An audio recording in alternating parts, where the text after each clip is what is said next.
He's Greg Silver. I'm Cyrus Saatsaz. I'm not wearing any pants. This is Locked On Warriors. You are Locked On Warriors, your daily Golden State Warriors podcast. Part of the Locked On Podcast Network, your team every day.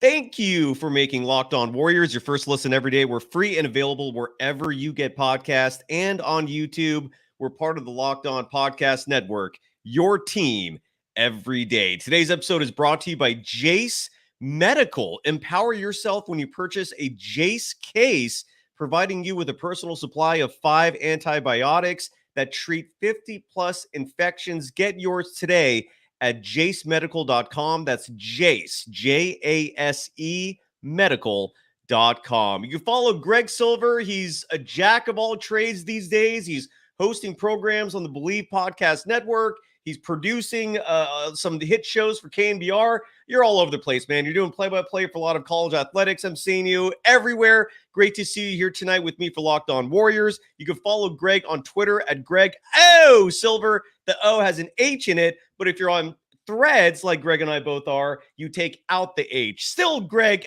O Silver, just no H in there. Greg, it is great to see you, man. You can follow me, Cyrus Saatsaz, on Threads at Dog Wild. How are you doing this evening, man? And give us your first impressions of Brian Windhorst's weird yet fascinating. I don't know if he was just spitballing. I don't know if it's conjecture. I don't know if it's an actual report. But he comes on ESPN today and says, hey, the Warriors could be a team that could pursue Jrue Holiday. Ears, eyes are perked. I'm interested. What are your thoughts and how the heck are you doing, man?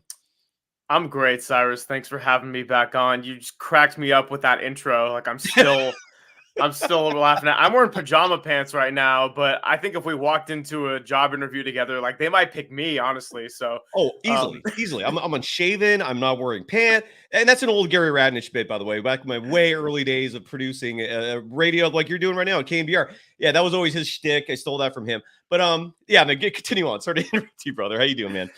I'm good. No, and the Windhorst thing is really interesting too, with like what's going to happen on this Jrue Holiday thing. I think that trade kind of took me by storm. I was in the middle of shaving and kind of squinted at the phone notification. And I'm like, oh my God, Damian Lillard is going to the Bucks. Like that came out of nowhere.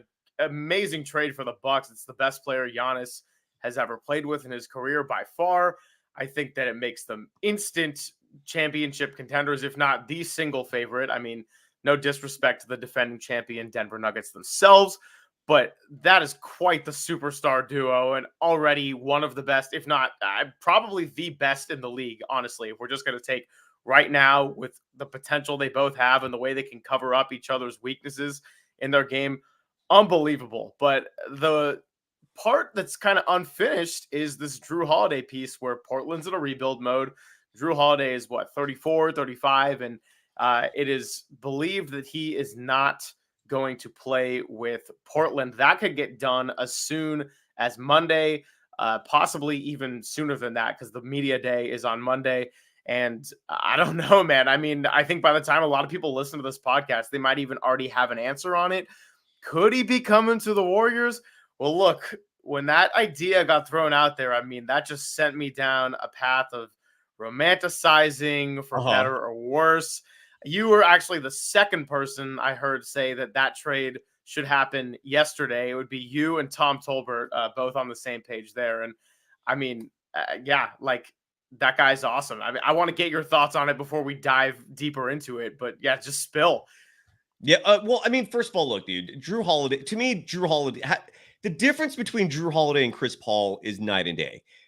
Chris Paul has a bit of a diva attitude. We saw this immediately with his, in my opinion, ridiculous wish to be a starter, even though, like, look, if your goal is a championship, why does it matter if you're starting or coming off the bench? I'm not a fan of that attitude. Jrue Holiday is a world champion. Jrue Holiday is, to me, is the dude's got a heart of a champion. Like he's the type of player who's just going to give it his all. I know he gets injured too, but he's not nearly as injury prone. as Chris Paul. You're talking about an age difference of approximately 5 years. Jrue Holiday doesn't turn 34 until June of next year. So hypothetically, Jrue Holiday might be turning 34 as the Warriors are celebrating a championship in total wild fantasy theory. No, dude, I would absolutely love Jrue Holiday on this team. Now, granted, I feel like if you get Jrue Holiday versus Chris Paul, it makes I feel like I don't know if you could bring a Jrue Holiday off the bench, given his age, given how good he is. So you'd have to kind of really evaluate things. I've been saying for a while now that if there's any player on this roster that should be coming off the bench, and I know this might be an unpopular opinion, it should be Klay Thompson. Like, I think he's at this point of his career, and it's not a disrespectful thing in me saying that. It's just, look, it's when you're looking at the team collective and you're looking at the pieces and parts that fit. Klay right now looks to me a lot like how Manu Ginobili filled a role for the Spurs, where he should have been a starter, but he came off the bench to help the team because he knew that was a better fit. He still finished games. You've been on the show saying that's what matters the most. So look, man, I would love it, is what I'm trying to say. I would absolutely love Jrue Holiday coming to the Warriors, because you're also setting yourself up for the next 5 years or so. Whereas with Chris Paul, this year is one and done. What's your reaction to what I just said about that, man? Well, as far as the coming off the bench thing, I think Klay Thompson is the clear-cut answer. I mean, Steph, no, stop the discussion there. Andrew Wiggins, he's too young. He's too good of a two-way piece, and we talked about it one of the last times I was on here, where he didn't really get a lot of run last season because of injuries and then the personal matter with his father. So, yeah, you got to have Andrew Wiggins out there. Draymond is one of a kind, and you're never going to replicate a Draymond Green, so you got to have him out there. And then Kevon Looney, well, first of all, you need some kind of size and rebounding. And Draymond, even himself during the playoffs, was like, well, he's not coming off the bench. Like, I'm going to – so, yeah, Klay's the guy. But, yeah, if we're going to go back to the Jrue Holiday piece of it, look, there's two sides to it. And the first side is the very enticing fact that it is financially possible. I think Jrue Holiday was underrated for so long and finally started to get some respect, probably being the second best player on that Olympic team a couple of summers back. That'd be an incredible backcourt with two very different skill sets. And you mentioned the great person, great teammate, would be an amazing guy for the locker room full of big personalities. And I think Steve Kerr would just absolutely love him and trust him in the same way that he did in Andre Iguodala or Sean Livingston back in his younger years at the helm for this team. Where I do pump the brakes just a little bit on it is you got to ask the question, like, okay, does this give the Warriors a 1-year window to really make this count? Mm-hmm. Because there's the financial side of it, which is that Klay Thompson is up for an extension next summer. Holiday has only 1 year left on his contract. He's likely going to decline his player option for 2024-25, and adding him would add to the already league-high luxury tax that the Warriors have to face.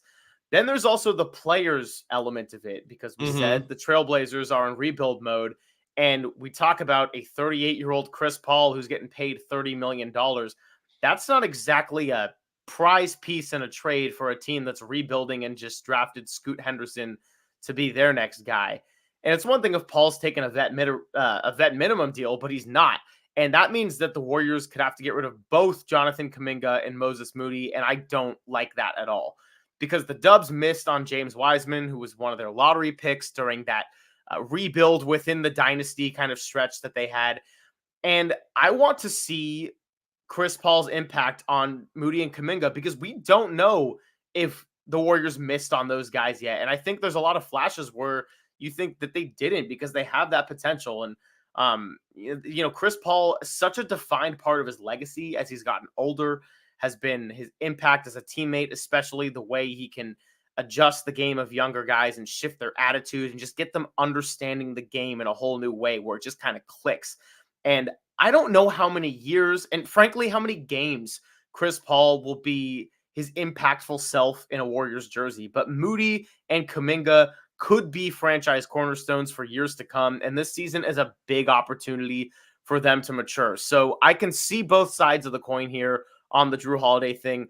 If it happens, I'll be really, really excited and forget about some of the consequences that I just mentioned in the short term. But we'll see where he ends up, because we're probably going to have an answer sooner rather than later. Absolutely. And look, when we come back, I want to discuss what the cost could be ultimately, because you're right. I do not support trading either of those two players for Jrue. I don't think it's worth it. If you're going to trade for Jrue Holiday, you can't give up the farm for him. Look, for reasons like you said, he might leave in a year. He's not exactly, a young, like, rookie type player. He's in his mid 30s. So if you can get him, like, I would give up future first rounders. I'd give up pick swaps. I do something like that. Chris Paul obviously has to be included to match salaries. I saw in the chat somewhere that they can't even trade for him until Douglas Mikes. This is the first I've heard. I don't know if this is true or not, but Douglas Mikes writes that the CBA won't allow the Warriors to trade Chris Paul until December. I don't think that's true.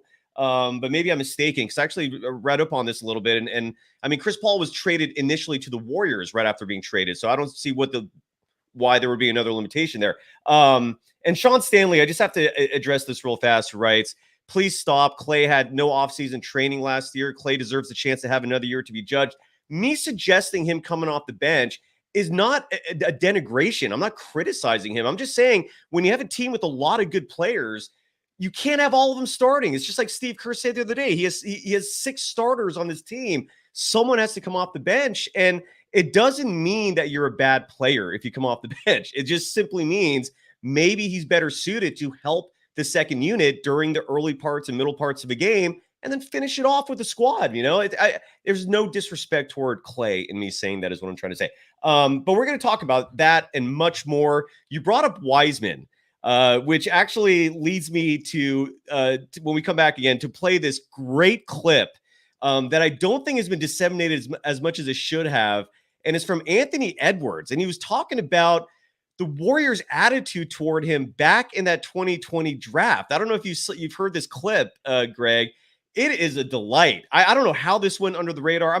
You all will understand what I'm talking about in just a moment when we return. First, though, got to give some love to one of our newer sponsors, and that's Jase Medical. And it's a great sponsor for this reason and this reason alone. You can't predict what is going to happen in the future. Accidents happen, whether they're natural, whether they happen to your physical body, whether it's injury, whether it's whatever it is. Stuff happens, right? And it's good to have a medical kit in your home. Now, what makes Jase unique versus your traditional medical kit that you might pick up at a grocery store that has like Band-Aids, that might have like Neosporin, some gauze, the Jase case provides 5 life-saving antibiotics for emergency use. And all it takes to get a Jase case is to fill out a simple online form, and in some cases, jump on a quick call with one of our board-certified physicians. Get ongoing care from their physicians on any treatment-related questions. That's part of the perks of buying a Jase case. Doctor created, doctor recommended. So don't be caught unprepared, folks. Everyone should be empowered to care for themselves and their loved ones during the unexpected. And right now, you can get $20 off these life-saving antibiotics today from Jase Medical by using the code Locked On at checkout on jasemedical.com. That's Jase, Jase medical.com.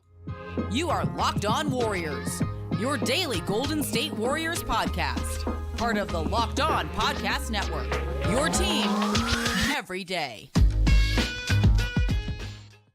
Thank you for making Locked On Warriors your first listen every day. For the everydayers, you loyal, I love you folks that tune in for every show. My good buddy Larry Kruger might be coming on the program Friday or Saturday night. I still have Trice High on the schedule. There's a lot of guests to come. Follow the program on the platform formerly known as Twitter at Locked On Dubs. You can follow me on Threads at Dogwild, super easy. And you can follow Greg Silver on Threads at Greg Silver without the H, or if you go on X, add the H in the middle name. Are you getting tired of that, Greg, or do you like it that I keep saying that? I don't want to annoy you with the You know how much riffing there is all the time in the studios at KMBR and the random nicknames that get thrown around. Yes. My friend, you are chilling.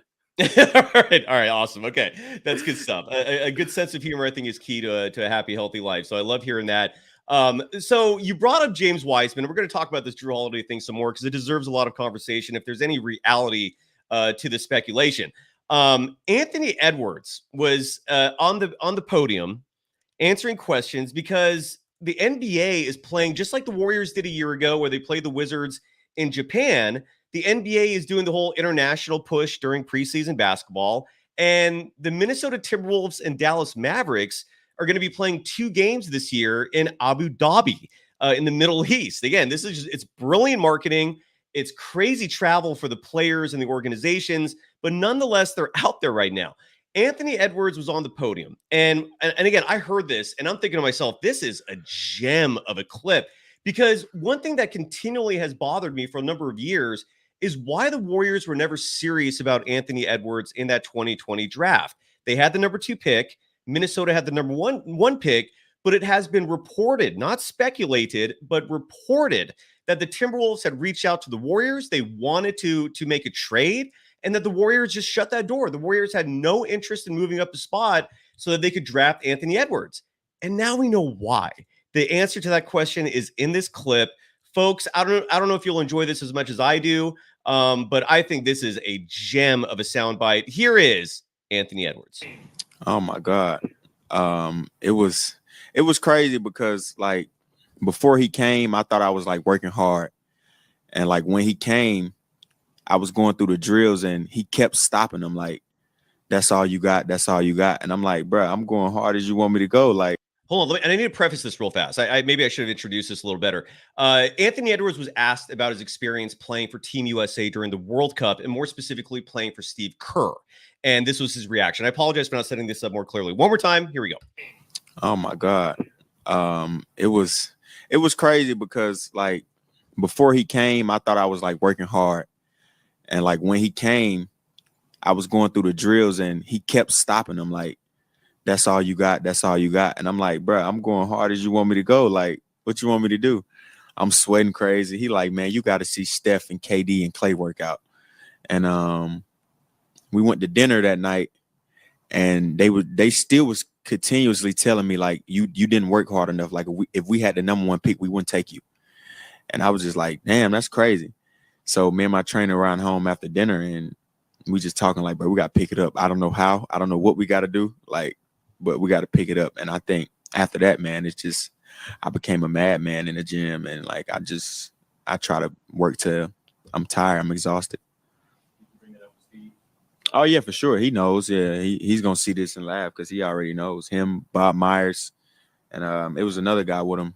Yeah. But they all kind of played a huge role in where I am today because they pitched that to me early. That's crazy. And so basically the Warriors decided to pay. And look, this was not any big secret. That was the big holdup on Anthony Edwards being the number 1 pick, is that a lot of people questioned his dedication, his commitment to the game of basketball. I think younger in his younger years, he was actually more focused on football. Correct me if I'm wrong on that. And he switched over to basketball full-time later. But that was crazy to me. And I do love the fact that Kerr and Bob Myers, they've seen the model for a work ethic, and that is Steph Curry. That is Klay Thompson. Jordan Poole, I think, really emulated that as well. I mean, his value in a lot of ways, I think, came from his work ethic as well. And if Jonathan Kuminga and Moses Moody followed that, I think we're going to see greatness from those two as well. But even though like AC is saying he thinks he's seen that clip before, I don't think the clip is old. I saw it today, and I think it came from Abu Dhabi. But if you've never seen this clip before, if it is in fact new, Greg, what are your thoughts to that? What's your reaction? Because until now, I always wondered, why did you not get this guy? He was there for the taking, and you did not pursue it. And now I know why. I felt relief. But what are your thoughts on that? I love Anthony Edwards a lot. Like one of my favorite players in the entire league, Warriors or otherwise. And, item number 1 is that was a draft during COVID where people didn't have an ordinary college season and playing in front of crowds. And then the draft happened a month before the season, and a lot of things were kind of messed up there. So already weird circumstances. Number 2, I remember as a fan and spectator thinking like, I want the Warriors to get this James Wiseman guy because he's a 7-footer and could have big potential. And, Kevon Looney is our main center. And I mean, I love Looney. I got a jersey right there in the closet and everything. But just kind of rationally speaking, I'm like, oh, can he be our guy and win a championship? By the way, I know that the Warriors internally were actually thinking a similar thing with the draft. Like, can you win a championship with Kevon Looney? Of course, they stand corrected as of 2022, and it happened. And that's no diss on Kevon Looney whatsoever. Talk about a work ethic, by the way. Uh-huh. Yep. But yeah, so it's just a kind of a lot of weird circumstances, and the height and the 7-foot potential, it made sense. But the bottom line is the guy played like 2 games in college. I mean, he's the perfect Bay Area different sport comparison to Trey Lance. But he was basketball's Trey Lance, and it didn't work out, and that's okay. And Anthony Edwards, though, like when he had a quote before he was drafted that talked about how he just was good at basketball, but he really liked football and thinks he would have fun playing tight end. I remember thinking, I am either going to hate this guy when he gets into the league, or I'm going to really like him. And then I ended up liking him a lot, because not only does he have an incredible skill set and continues to get better, I think he is everything that is wrong with the Timberwolves. I think he is the opposite of that in terms of just like being gutsy, being fearless, Yes. just not caring, but like being able to back up that trash talk with work ethic and not just saying empty words and that sort of thing. I really do believe he is a superstar and will continue to grow. So yeah, that's kind of great insight though, to hear that clip. And I hadn't seen that before. So really cool stuff, and kind of nice that we got to see a work ethic light shown on guys like Steph, Clay, KD, and some others that weren't even mentioned. You're absolutely right, man. I just love the insight of it, and it really gave some insight into the thought process of what Steve Kerr and Bob Myers are looking for in the players that they bring in. That work ethic is important. So going back to Jrue Holiday, wait, Sean Stanley right here, right? So why do you feel we cannot win again with Looney? I'm confused. Because as good as Looney is, he's not an elite center. He's good. He's not great. There's a huge difference. I feel like we can do it. I'm all Looney all day, but I would take more bodies. Like, if anything, let's get a guy that can eat up fouls in the playoffs. Well, and Looney's already, look, I love Looney as much as you. I love him. I'm happy with him as for him being the starting center. But realistically, he doesn't finish games most of the time for good reason. He's hardly have ever been part of death lineups, for example, right? I mean, he's a valuable role player who starts for the Warriors as a center. He does his job exceptionally well, but he's also proven he can't defend Nikola Jokic, and he cannot defend Anthony Davis. The only player on this roster that can defend those guys is Draymond Green. That's it.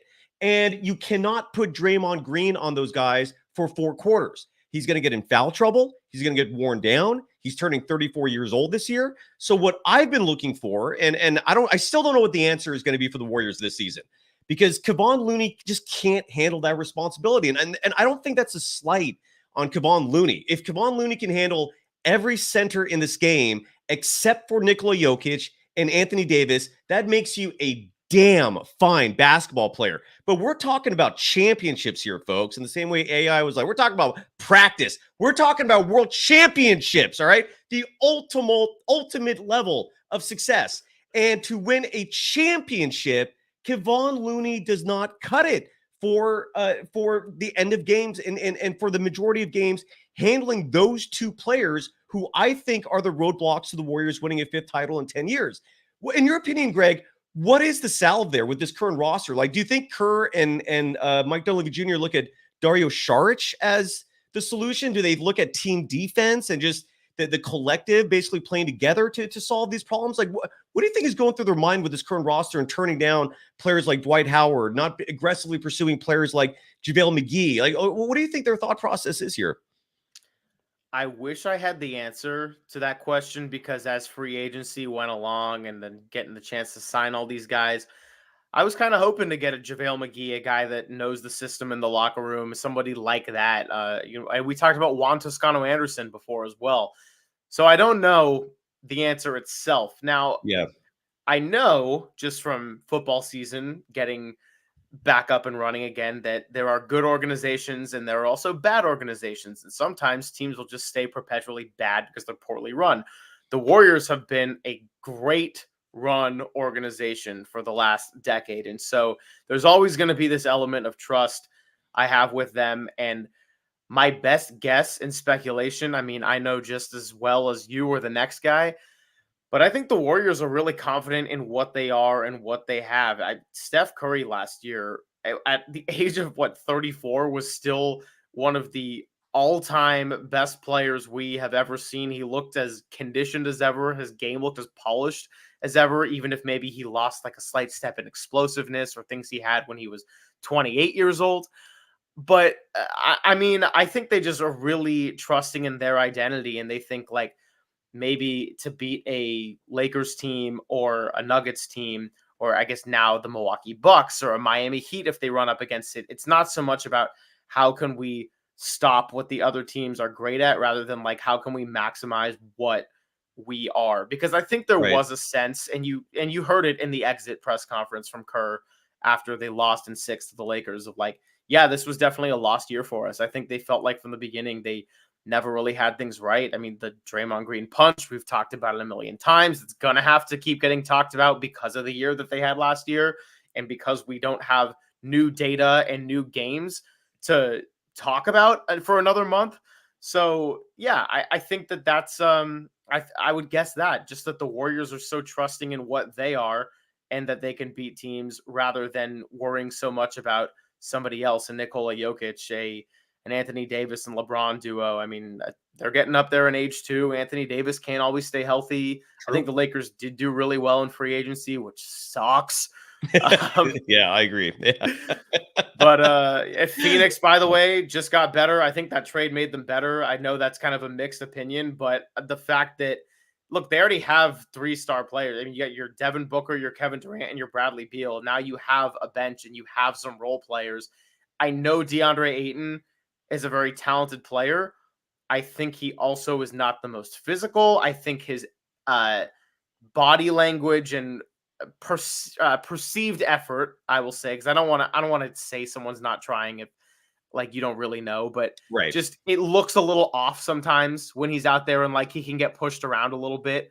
They got rid of that contract. Like, I think it actually works for Phoenix and keeps them as a Western Conference contender. I do think DeAndre Ayton's a talent. I just think that there were limitations to the setup that roster had last year. Like, it was no contest against Denver. Yeah, and I we can only hope that they learn from last year. By the way, you and I will totally disagree. I actually think two things. One, this Dame Lillard trade, and look, we're going to make this a 2-parter if you're down for this, because there's so much still to discuss. We're going an hour tonight, folks, so don't go anywhere because there's so much to talk about. But I actually believe that trade hurt the Milwaukee Bucks. They lost. I mean, they lost a outstanding defensive player in Jrue Holiday, a player who was one of the 3 best on a world championship team. In that same run, by the way, in that same year that Milwaukee won the title, I love DeAndre Ayton's play in that whole postseason run. He came up short at the very end, but he showed, at least me, that he does have the strength and maybe the mental fortitude to carry a team pretty far. Not to carry maybe is a strong word, but what I'm trying to say is I wouldn't mind DeAndre Ayton if suddenly, let's say, he's on the Warriors. Like, I would be elated. Oh, to no, hear not news at all. that, right? Yeah. But I don't think Milwaukee got better because Dame Lillard is not young himself. He's a scoring machine, but he's not known for defense. So the Milwaukee Bucks got thinner and they got worse defensively. So I don't see the Bucks. I know Dame Lillard's a star, but if you look past the grandeur of his name, I think the Bucks got worse. And I also think the Suns got worse. I really do. I know they got a little deeper. But if the Warriors' nemesis is another team who's relying on wings, I'm always going to take the Warriors. In other words, if it's the Warriors against another team who's trying to beat them at their own style of play, good luck with that. You have no chance in hell. I don't. And Jurkic, I mean, that dude is a traffic cone defensively. He's injury prone. So the Suns are actually not. I don't see them as a threat now. I really don't. I think that was an incredibly dumb move on their part. I think if you're going to trade DeAndre Ayton, trade him for someone else who's an elite big. And they traded him for Jurkic. Like, that's insane to me. I was elated hearing that news. To me, the Suns are actually not as much of a worry to me. And again, we can all disagree on this, right? This is totally just my opinion here. I saw something in the chat before we start on part 2. Which was a trade proposal, and it really fascinated me. AC, by the way, I think you are absolutely right. Jermichael Green was a huge miss. You live and learn. Sometimes you know nobody's perfect. He's still out of the league right now. I don't think he's signed with anyone yet. But Jacob _pound writes Kevon Looney, Andrew Wiggins, Chris Paul, and a pick for DeAndre Ayton and Jrue Holiday. Would you do that, Greg? Definitely not. And Definitely that's not. no disrespect to Jacob. Appreciate the listening. And course. it's always good to get the gears turning, right? Like I'm glad we just disagreed. But when you say Looney and Wiggins, that's two guys that It's are too much. Warriors DNA, and Looney's been there the whole time. He's become a cornerstone to the dynasty quietly. And then Wiggins had one of the great revivals into being kind of I don't want to say bust because he was never a bad player, but definitely not number one pick caliber, into one of the top two-way players in the game when he was at his best. And we proved that he could do it in big moments. So to get guys like that don't know the team as well, haven't necessarily shown it to the same degree, just lost me at Looney and Wiggins there alone. He lost everyone. He lost everyone. It's okay. We're moving on from that. No, sorry, Jacob. Again, no disrespect from either of us. No, you lost everyone with that trade idea. But we'll finish this part one on with this question to you and to everyone else, because I love engagement from the chat, and I really hope everyone feels like they're a part of this when we're doing a live show. Would you trade either Kuminga or Moody? Like let's say that Portland comes to the Warriors and they're like, we'll give you Jrue, but we want one of those two guys. Would you give up either or are both off the plate for you in any hypothetical trades scenario for Jrue Holiday? That's tough. If I got to answer on the spot, Kuminga, no, because of the athletic upside, even though I don't know if he's as much of an adult in the room as Moody. Moody, maybe, depending on what the entirety of the trade is. I still would say no to both. I don't want to give up either, but definitely no on Kuminga, probably not on Moody. Whoops, I was muted there. And there you go. And yeah, I agree. I for some reason, like I feel a little more comfortable with Moses Moody's future. I think I feel a little more secure with him than Kuminga, but I also think Kuminga's upside is so phenomenal. And just play the man. Just play the man. Give him his 20 minutes a game. And let's see what happens, man. I really want to see the Chris Paul, Jonathan Kuminga connection happen. I'm excited for that. I'm elated for that. All right, so it looks like we're basically, yeah, and no sleep rule vibes. This could be fair that Moody's basically becoming a slowly but surely version of young Iguodala, except a better shooter. I actually trust Moody as an outside shooter. All right, part 2 is coming up next, and in part 2, we're going to be talking about some training camp news. The Warriors issued a press release this evening announcing they waived someone, and their roster is currently, their training camp roster is currently at 20. The max is 21. We're going to break down what those moves are and if they mean anything next. This is Locked On Warriors. You are Locked On Warriors, your daily Golden State Warriors podcast. Part of the Locked On Podcast Network, your team every day.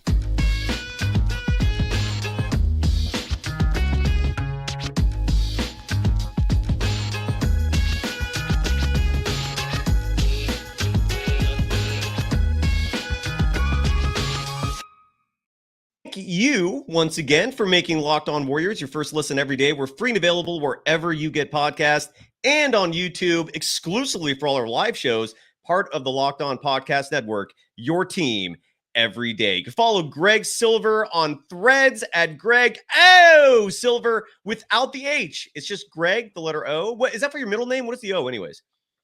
No. Long story that I won't even get into because I'm such a chatterbox already. All right, well, you're going to share that story one day. So it's Greg O Silver on Threads. It's Greg O Silver on Twitter. Only there's an OH there on the Twitter aspect. You can follow me, Cyrus Saatsaz, on Threads and Instagram at Dog Wild. You can follow this program on Twitter at Locked On Dubs, all over the place. In part 2, I think we've beat the Jrue Holiday discussion to a pulp. I don't think there's really much left to discuss there. So let's discuss training camp now, and we're going to discuss also the Warriors' potential interest in a WNBA team. Kylan and I talked about that a little bit yesterday, but I would love to get your perspective, Greg. And there's a fantastic clip that we're going to play as well of Joe Lacob, who was recently on Andre Iguodala's podcast, just talking about his ambition and how he ended up even buying the Golden State Warriors. It's a crazy story, but we're going to start with this. The Golden State Warriors made some moves today, and they signed 6 players. They signed free agent guard Kendrick Davis. They signed Rudy Gay. We all know about that. They signed forward Javon Johnson. They signed center Jace Johnson. They signed guard Rodney Magruder, and they signed guard Donovan Williams to their training camp roster. Now, right after that press release was sent, they sent out, this is crazy. I don't know what was going on here. They sent out another press release that said they waived Jace Johnson. He was the 7-footer who played for Santa Cruz last year. And again, it just fits in with what we've been knowing for a long time now, that the team does have this aversion to taller players. And I do love the fact that during the World Cup, Brian Windhorst did quote Steve Kerr as saying that his love for small ball is because of versatility and speed. And I get that. I get it. But I also do think there are some bigger players out there that can also be fast and not be liability defensively. But nonetheless, there's a handful of players there. Some of them I'm not familiar with at all. Some of them I'm very familiar with. What is your immediate reaction to these early moves by the Golden State Warriors? Yeah, interesting with the 7-footer. I mean, I can understand the love for the small ball if you have Steph Curry as your franchise cornerstone. It's got to like brainwash you a little bit in a good way, just getting spoiled with what he's able to do and somehow not seeming to slow down, knock on wood. But yeah, I mean, I'm looking forward to it. I thought the Rodney Magruder thing was really funny because of the trash talk that happened during the COVID season about Rodney Magruder. And just kind of a reminder that if you're going to be someone that talks, you got to be willing to take it. And if you can dish it, then you can take it. It's kind of like how Sean Payton this last or in the offseason was like, Nathaniel Hackett had one of the worst coaching jobs ever. And I don't know what his motives behind that were, or if he was just like, no, that's what I think, I'm going to say it. But then you give up 70 points to the Dolphins and your team's 0-3. And it's like, well, everyone's coming after you now. And yeah, so anyway, that was a little bit of a that's all right. You're good. You're good. Tangent there, but yeah, you're good. I don't know. Like, I don't know a ton about a lot of the players individually. Like, it'd probably have to be a little bit more studying. I'm curious to see if they stay in Santa Cruz or get opportunities elsewhere, possibly. But it's always good, and going back to the learning work ethic from some of those Warriors top guys. I mean, it never hurts to have good young talent around. So, yeah.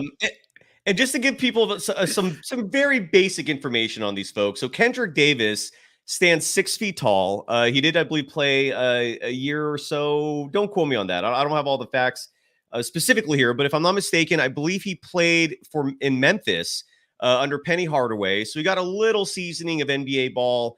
He's 24 years old. And I believe his contract, best case scenario, could convert to a 2-way deal. So I wouldn't hold out hopes for Kendrick Davis. Javon Johnson is a 6'6" wing. He's 24 years old, played for DePaul.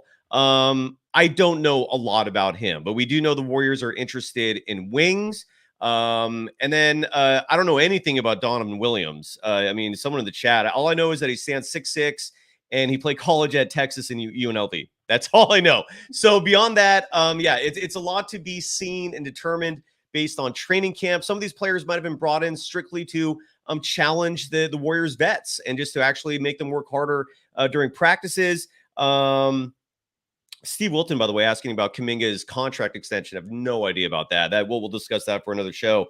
But nonetheless, yeah. So Jace Johnson, I know a few people were a little enamored with him, but apparently the best case scenario for him will be Santa Cruz. Let's talk about Jrue Holiday for a second, though. He's 37 years old.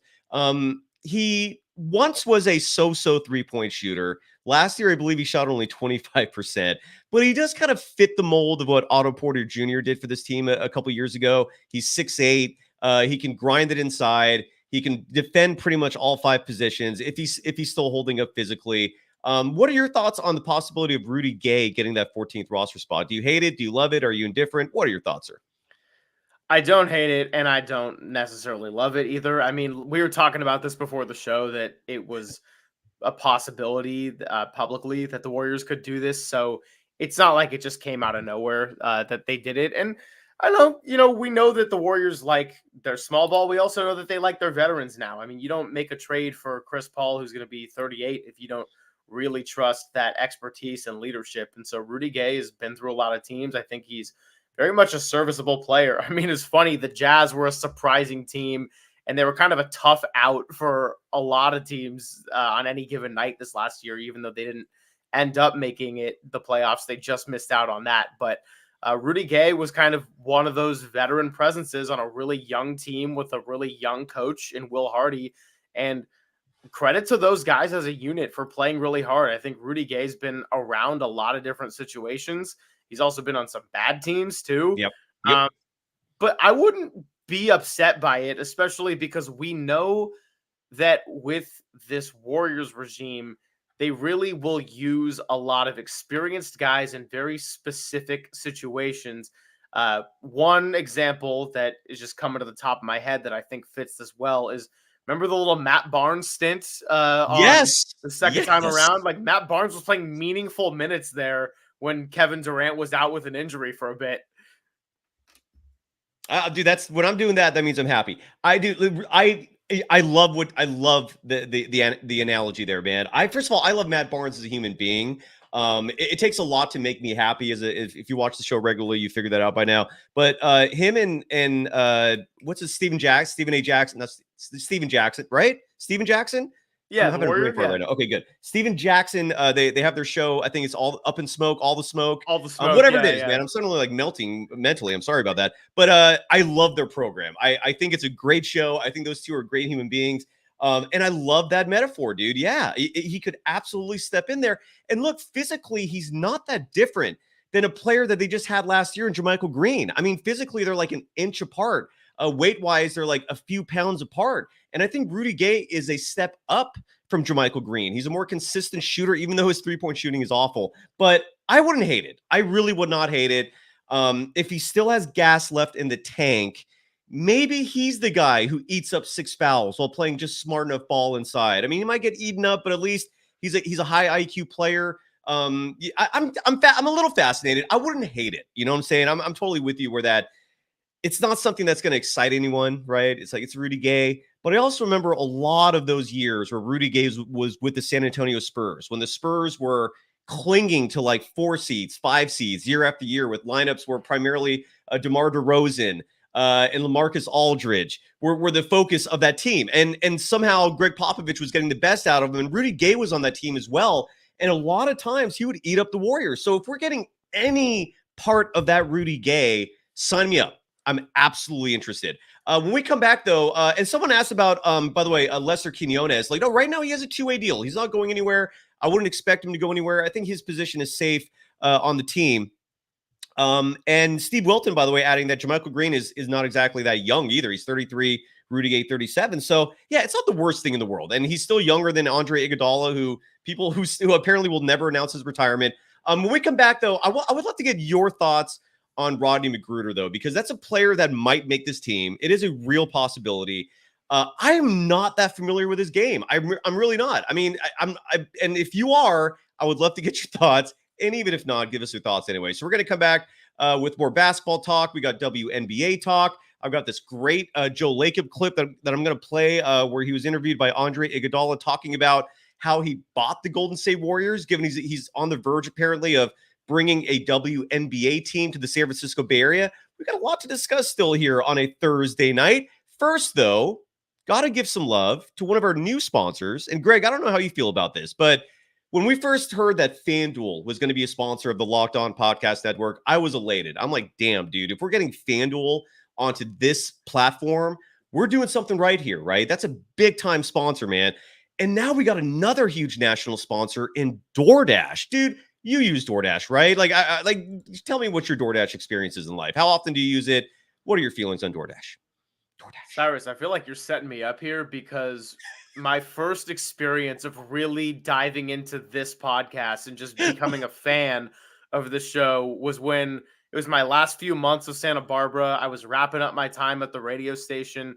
And so I was doing a lot of DoorDash runs to just get some extra cash before I was on my way out. And that was a great time to go listen to some Locked On Warriors. You know, so sometimes the battery dies a little bit and I'd be charging my phone so I could go listen. I was delivering DoorDash and it was a great time. Santa Barbara was a beautiful area for it. A lot of good driving. We're going to ignore the gas prices element of it because that was tough. That said, you got some decent tips here and there. As a customer, yeah, of course, I use DoorDash here and there. It's football season. I mean, this is what it's all about. You get your bets in with not FanDuel in California, but you can find other ways, which, of course, I'm not going to speak to. Everyone can choose their own journey. And then you can get your food legally with DoorDash in California. Definitely a great sponsor and one that I fully endorse. Oh, absolutely, man. You're a UCSB Gaucho, is that correct? That's right. Yeah, I was just an hour and change north of you up in SLO. I'm still teaching at Cuesta College there. Side note, by the way, if anybody out there on the younger side is in school and wants to ever be a student of mine, just register for a class at Cuesta College and be a part of the student publication there, the Questonian. It's an exciting experience. I don't know if you did something similar at UCSB for student media. Did you? Were you part of that? I know we're going off this total tangent here. I started volunteering at the radio station about 7 weeks before COVID hit. So I got really into it. Everything shut down. And then I came back and tried to rebuild in my last term of school. So it was a weird journey.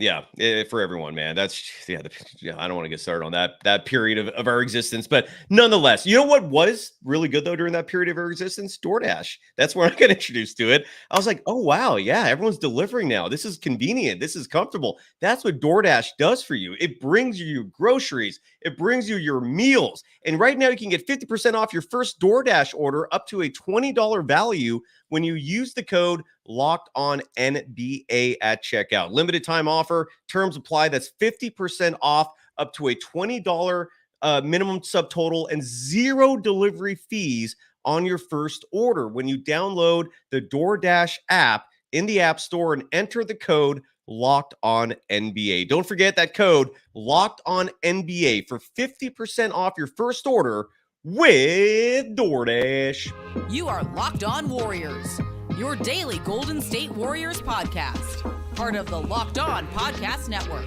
your team every day. Thank you for making Locked On Warriors your first listen every day. For the everydayers, stay tuned. My buddy Larry Kruger is going to join me soon. We got Trice High, who is producing a fantastic Stephen Curry documentary. He's so far produced 2 parts. It's 5 total. Stay tuned for that and obviously a lot more. I want to bring Mark Jones back on the show too. It's been a little while since I've had the voice of the NBA on this program, but right now we got Greg Silver on the program of KNBR legend. You got what are you doing these days with Believe, man? What's your show real fast? Promote. Screaming from the sidelines. We have taken a little bit of a break, but we're actually going to talk about it when we get to WNBA talk. So nice little teaser. There you go. Absolutely. Sean, by the way, asks, you'd love to come on as an amateur guest to talk Warriors. Shoot me an email, man. I'll set that up. I learned the hard way that I can't just invite people on the fly like callers. The network has not permitted their hosts to do so. So shoot me an email at Warriors24pod. I'll happily bring you on, man. I love all sorts of perspectives. Zola says something interesting before we talk about Rodney Magruder, that Rudy Gay has a 7'3" wingspan. And I'm seeing this discussion in the chat about wingspans being just as important, maybe, if not maybe even more important than height. Agreed. It is a huge fundamental variable. That arm length, when they're stretched out, Draymond Green, for example, even though he's 6'5" without shoes, that wingspan of his is intimidating. It makes a difference. So I'm glad people are bringing that up, man. So good call there. Rodney Magruder, what are your thoughts on him? Because he might make this team. What are you thinking about that? I mean, look, I think the Rodney Magruder thing, just going back to the Clay and Draymond busting his balls in a press conference, if he really does add an element of toughness and physicality, then I don't hate it at all. I mean, seriously, like we spent the whole first half of the show talking about Jrue Holiday, who I think it's probably unlikely that the Warriors end up getting, if I'm just going to be honest. Yes. And if we can have a guy that is way worse than Jrue Holiday, but has similar attributes of toughness and defense, that really matters. And I'm not just talking about for your average game. I'm talking about for the postseason when the boys become men, because that's a lot of the time when you see the real big dogs show up. Did we think Gary Payton II was a big deal? No, not necessarily. We thought he had potential and it was nice he stuck around the NBA. You get to the postseason and you think, oh, okay, no, this guy actually has it. And I know Draymond talked about it and kind of threw shade at some other guys going, oh, yeah, some guys, you think that they're all good in the regular season and then they don't end up having it. If Rodney Magruder, I'm just saying in an ideal world, if he makes this team, that is the type of guy that I could see you being pleasantly surprised with in a postseason and just making a couple little plays here and there when needed. I don't expect him to get a ton of playing time if he plays. And actually, just while I'm on this tangent, this is something I wanted to bring up a little bit earlier in the Kuminga Moody talk, because I think it's kind of been a lost narrative when we talk about the Warriors and some of their issues over the last year, which is that I would have liked to see Kuminga and Moody play more. I'm just like you in that regard. However, because the Warriors started the season on such a rocky foot, they couldn't win on the road, and they were like a borderline playoff team for the entirety of the season, they didn't exactly have the luxury of the normal lineup experimentation that we were probably used to as spectators. And this is an opportunity to get a fresh start.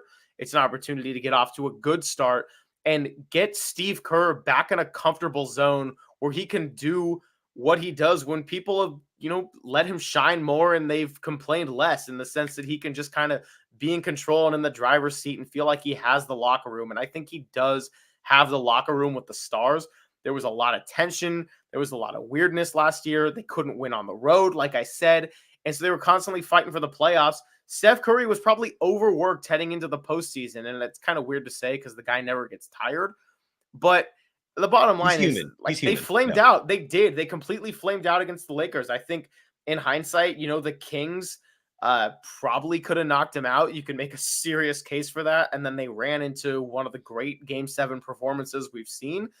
The Lakers, on paper, going into that series, I'm thinking that's a good matchup. And they just couldn't deal with the length in the defense. And Klay even admitted his legs were tired. And after those first 2 games, he wasn't really hitting shots. I know I'm kind of rambling a little bit, but when I'm talking about the role players and like a Rodney McGruder, I think if the Warriors get their footing in training camp, no preseason drama, they can start the season a little bit more in control of things. They're going to have a chance to let some of these guys play so that when the moment comes and games matter and you're playing a Nikola Jokic and Anthony Davis, a Kevin Durant, that guys are ready. Absolutely. There's no Ty Jerome. There's no Anthony Lamb. I'm that alone makes me happy. Rodney McGruder, by the way, did shoot, I believe, in the 40% range the last 3 years. I don't know if it's the last 3 years. I know last year he shot really well, but I love hearing from you that he's a solid, tenacious defensive player. Am I hearing that correctly? Is that you can rely on him to play defense? Yeah, I mean, I would say probably more so than a lot of other aspects of the game. I'll take that. I will take that. That's good news. Shifting gears here. And again, a lot of the chat questions I'm saving for the end of the show. Please don't feel like, or don't get the impression that we're ignoring you. It's just, we got to flow. We're trying to make this thing sound as professional as possible. Shifting gears though. The Warriors might get a WNBA team into the Bay Area. Long overdue. We used to have one a long time ago. I still don't know why they left. I never understood that. But it leads to this sound clip of Joe Lacob, who was recently on the not officially retired Andre Iguodala's podcast. I believe it's called Point Forward. And he said some interesting things, specifically pertaining to how he bought the Warriors way back when he did it. But what was it, 2009? Don't quote me on that year, but it was somewhere around there. So here is Joe Lacob discussing the early days when he bought the Warriors, and that's going to lead into us briefly talking about the WNBA. Here is Lacob with Iggy. So I said I want to meet the owner, which was, they said, well, he's not meeting anybody. He's not involved in the sale process. And I said, well, then I'm out. And they couldn't have me be out, right? Because then Larry could dictate. He said, you can meet him in Baltimore. The next day, you have to fly across the country to meet him. And I said, I'll do it. I said, look, I'll buy it, but you got to name the number. I don't want to do this bidding thing. You name the number and I'll tell you yes or no. He wouldn't do it. The next day they called and said, okay, fine. Said 440 million. Now we're already at 400 on the bidding. This is like a huge jump. And I said, I won't do it. Absolute silence. But I said, but I will do 450.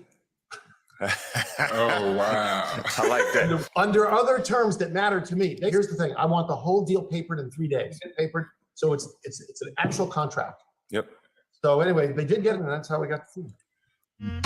That's incredible. And I'm still grateful to this day that it was him and not Larry Ellison who ended up buying the Warriors, because we know Larry Ellison, the founder of Oracle, right, was interested as well. And look, man, Joe Lacob and Peter Gruber, Gruber doesn't get the credit he deserves. He's an equal partner in this. it doesn't, care about the limelight as much unless it involves Hollywood.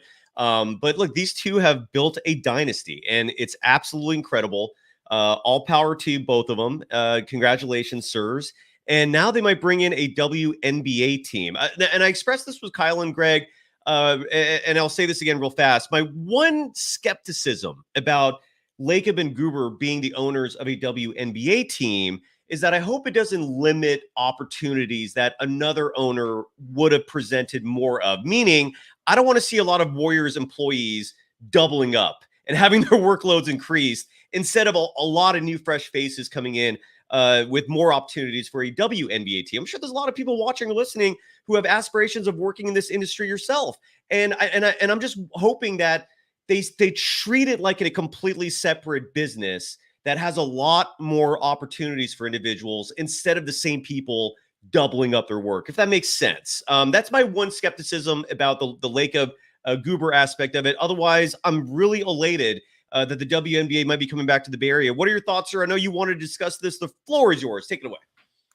Yeah, I mean, I did listen to the show that you had a little bit earlier today, so I'm glad I got to get the gears turning. And Kylan, as always, kills it, spot on. She sent me a fire emoji before replying to the story when you tagged me in it, and I'm thinking, like, Kylan, I'll try to fill your shoes well.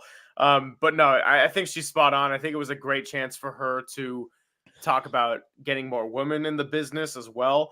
I'll even counter that by saying, how about more everybody? How about like more men too? And I'm not saying blah, blah, blah, the patriarchy. I'm saying I love that women are getting involved in men's sports, and I want a little cross-pollination too. Like, I don't want a WNBA team in women just the kind of thing, or sorry, a WNBA team in the Bay Area to just be the type of thing where it's just a very small sector of people who care about it. And those who care, but then it can't really resonate with as many people. And I think that they're kind of missing the mark. So when I saw that story by Marcus Thompson II about the reports and how the deal isn't finalized, but it's closed, I mean, 95% of me was just ecstatic. And I think there's a 5% of me that's kind of a mix of cautious and curious and just speculative of how this will all go down, especially if the team is based in Oakland, but that they play their games in the Chase Center. Just kind of curious to see how that will play out with the fans. But you talked about Believe a little bit earlier, and I hate to do the bit of self-promotion, but I think if you're interested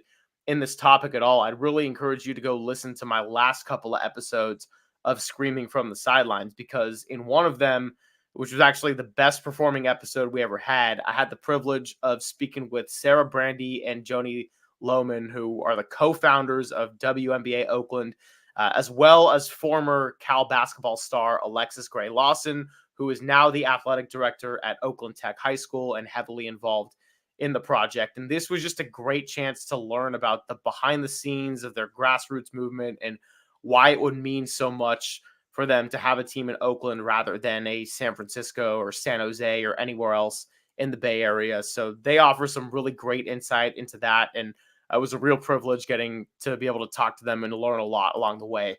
And then on my most recent episode, I gave each WNBA team an NBA comparison. So a little bit more comedic and creative, but I start that off by talking about the Las Vegas Aces, and the comparison I gave was the 2015 to 2017 Warriors. And I kept it in a really specific window, and you can listen for the full discussion. But my overarching point with that is that in the same way that the Warriors were so far ahead of the rest of the league for those few years, the Aces give that same exact impression. And Mark Davis's investment into women's basketball has completely paid off, because now other franchises are forced to up their standards and their facilities and their training practices and their staffing.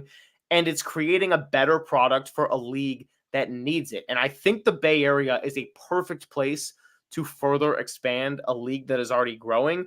Cyrus, I'm 100% in with you that I would hope it's not just like people doubling up on opportunities rather than increasing the pool, because as someone who's young and getting into sports and trying to navigate this world, obviously something like that is really intriguing. But, and then just tying it back to what I said originally, I want it to be the kind of thing that great opportunities for women, but also men, and then people of all different races and backgrounds and gender identities, because the Bay Area is such a great place of diversity. And I think that it has the potential to have great fans and really like get this new franchise thing booming if they do it right. And so I'm really excited about it. I'm curious to see where it all goes, but that was kind of my instant impression, and been doing a little bit more reading on it just as the coming days go by. And I will certainly be all over that if the deal gets officially announced and kind of the details of all that, and kind of form more opinions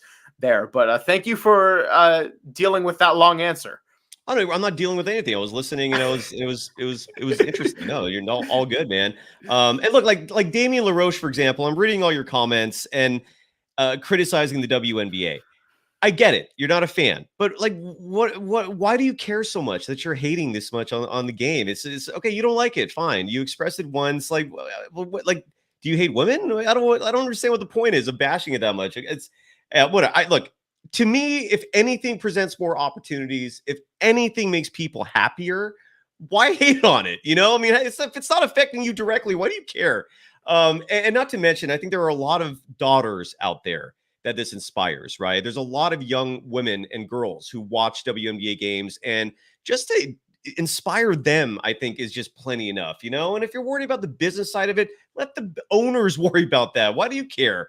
So I don't know, man. I just don't understand. If you don't like something and it's not affecting you, why are you wasting so much energy just trying to hate on it? I don't get that, but whatever. No, I agree. I mean, I just think that like if the WNBA is not your thing, that's totally fine. Like, I know I'm wearing my shirt and everything. No one's asking you to get into it. I think that everyone's got their opinions, and you don't have to get into it at all. But it is an opportunity for a really big sports market in the United States. I think that's the biggest total, to get the opportunity for adding a team. And if we're looking at the city of Oakland, that's a place where fans are starving for a team. And by the way, a really dedicated fan base. Like, you look at the Oakland Soul and Oakland Roots soccer teams, and if you're under the impression that the fans are not dedicated because of A's attendance, then I promise you, like, that's a different discussion, and you can do your homework. But that is not the case at all. Like, it will show up when it counts. Well, and Damian LaRoche, I'll leave this here because now he's coming and saying the same reason you hate Lamb and Ty Jerome. It is that is a false equivalency, my man. Ty Jerome and Anthony Lamb were causing the Warriors to lose games. That affected me directly. Okay, there's a huge difference. How is the WNBA affecting you? I'll wait for your answer. Okay, I'll give you at least that opportunity before we move on from that. How is the WNBA affecting you? Ty Jerome put me in a grumpy mood. It affected me. Why would because it made the Warriors lose? Why do you care about the WNBA? I don't get it, man. Move on from the subject. If you don't like something, you don't have to hate it that much. Someone in the chat brought up David Tapia. We didn't discuss this, and we should. That the Warriors are going to be hosting the 2025 All-Star Game. Shams Charania reported that today. It has little to do with the product on the team. And by the way, just in case anyone's worry is, well, if the Warriors have a WNBA team now, we're going to talk about it. No, it's going to be a different show. There'll be a whole different show. It'll be a Locked On whatever that team's name is. So don't worry about that either. So if I'm just curious how it affects you. I don't know, Richard Sarpong, that he might be baiting me, but I prefer addressing, these kinds of topics rather than just like letting it move on, because it's ridiculous. It's absolutely ridiculous. But what are your thoughts on the All-Star game, man? I mean, it's 2 years away. Steph will still be under contract. Draymond will still be under contract. A lot of the Warriors on the team right now will be under contract. Who knows how Stephen Curry at 38 is going to be? I hope he's still at an all-star level, but any thoughts on the 2025 All-Star game being a Chase Center? Well, when that post came out a couple of days ago that talked about the longest tenured NBA players with one team, and all of those top three were Steph, Clay, Dre, I think it's just another moment of stepping back and realizing how special it is. I think Giannis is the next guy at 10 years. Marcus Smart would have been at 10. Jokic is hitting 8, or maybe did just hit 8. I don't know where they drew the line on the math, but the bottom line is that is just incredible. I do believe Clay will be under contract too, and he'll find a new deal.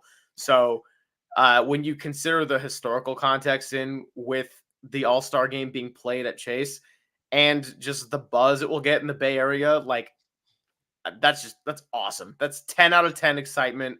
I have absolutely nothing negative to say about it. That's Absolutely. killer. Absolutely. And going through the chat here, because a lot of people had comments that we couldn't get to early in the show. I want to address these now as we wrap things up. Sean Stanley writes that the Warriors already have the skill set that Jrue Holiday would bring in a player named Gary Payton II. Not offensively. They're very different offensively. Jrue Holiday is an all-star level point guard. He's an all-star level scorer. He can attack and penetrate and shoot and make big baskets. I don't know if you could say the same about Gary Payton II. No disrespect to Gary Payton II, just not the player he is. Would you agree with that, Greg? Anything you want to add to what Sean said? Yeah, I'm really happy to have GP2 back, but Jrue Holiday just such a complete player and also just an incredible presence too. Like just one of my all-time favorites.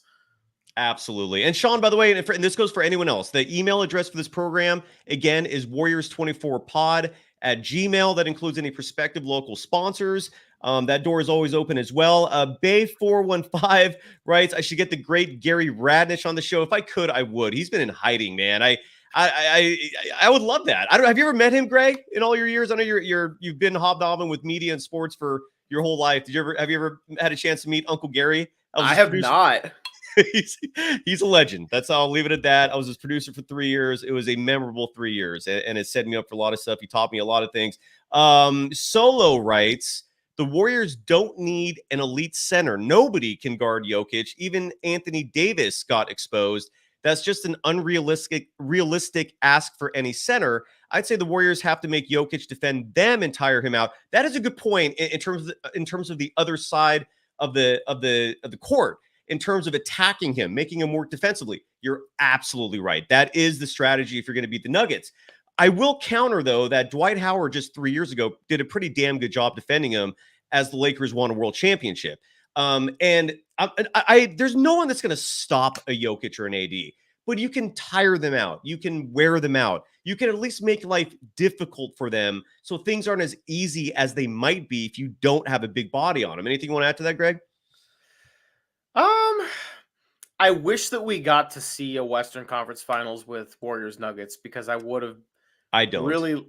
Well, no, I think the Nuggets would have ran through it. I think the Warriors could have taken a game, but just from the perspective of seeing how those teams match up into very different styles of play, like we saw it the year before, but the Warriors were kind of a different beast, and there was no Jamal Murray. Kind of wanted to see how that would have gone down. I don't think the Warriors would have ended up winning that series, but I just think that would have been really interesting and could have given us some information to work with ahead in this offseason. I'm with you. The chat, by the way, is on fire right now just because of one troll. It's amazing. No Sleep Real Vibes writes, Dwight Howard would have been a great addition, but I think it ties back to that attitude in the locker room. I'm pretty sure Dunleavy and Steve Kerr noticed it early. I reported that yesterday that is the case, that the Warriors ultimately decided it wasn't worth it for a role player who might not play a lot of games. That is what my sources have told me. And there might be some reason to that. Again, I don't agree with it. I think coaches should embrace challenges that includes with difficult personalities if they're bringing talent to the table. But, that's just my opinion. Anything you want to add, Greg, to that? No, I think you kind of covered it nicely. I mean, I don't know why they didn't end up doing it, but if it wasn't a good fit, it wasn't a good fit. And yeah, exactly. Yeah, exactly. Yeah. Zolas writes, hot take, the Warriors are a matchup nightmare for the Suns right now. Wholeheartedly agree. We talked about that earlier.